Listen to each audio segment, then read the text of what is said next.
जय श्री राम प्यारे भक्तों, जो मनुष्य इस बात को जितना ज़्यादा समझेगा उतना ही जल्दी भगवान के नज़दीक पहुँचेगा।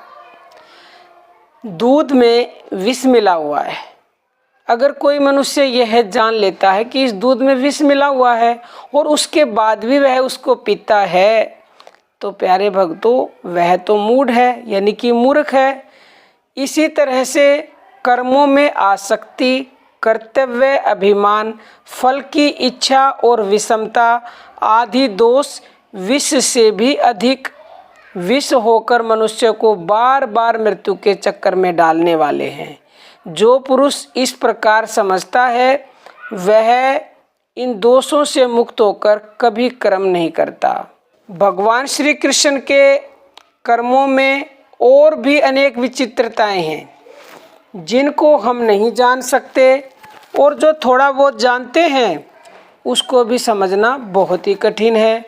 हम तो चीज़ ही क्या हैं, भगवान की लीलाओं को देखकर ऋषि मुनि और देवता गण भी मोहित हो जाया करते थे। श्रीमद् भागवत में लिखा है कि एक समय श्री कृष्ण जी की लीलाओं को देखकर ब्रह्मा जी को भी मोह हो गया था। उन्होंने बाल ग्वालों के सहित बछड़ों को ले जाकर एक कंदरा में रख दिया।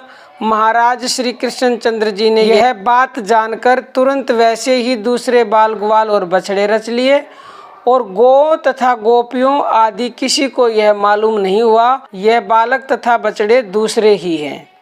वास्तव में ब्रह्मा जी जैसे महान देव ईश्वर के विषय में मोहित हो जाएं, यह बात युक्ति से संभव नहीं मालूम होती, किंतु ईश्वर के लिए कोई बात भी असंभव नहीं है।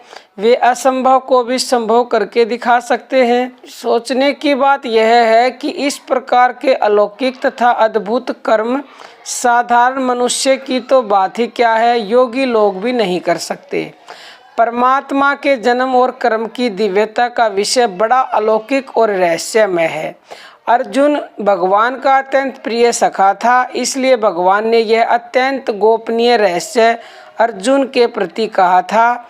इस प्रकार भगवान के जन्म और कर्म की दिव्यता को जो तत्व से जानता है वही भगवान को तत्व से जानता है। इसलिए हम सबको इसके तत्व को समझने की कोशिश करनी चाहिए। जो मनुष्य इस तत्व को जितना ही अधिक समझेगा वह उतना ही आनंद में मुग्ध होता हुआ परमात्मा के नज़दीक पहुंच जाएगा। उसके कर्मों में भी अलौकिकता भासने लगेगी और वह भगवान के प्रभाव को जानकर प्रेम में मुग्ध हो शीघ्र ही परम गति को प्राप्त हो जाएगा। तो आज के लिए इतना ही। जय श्री राम प्यारे भक्तों।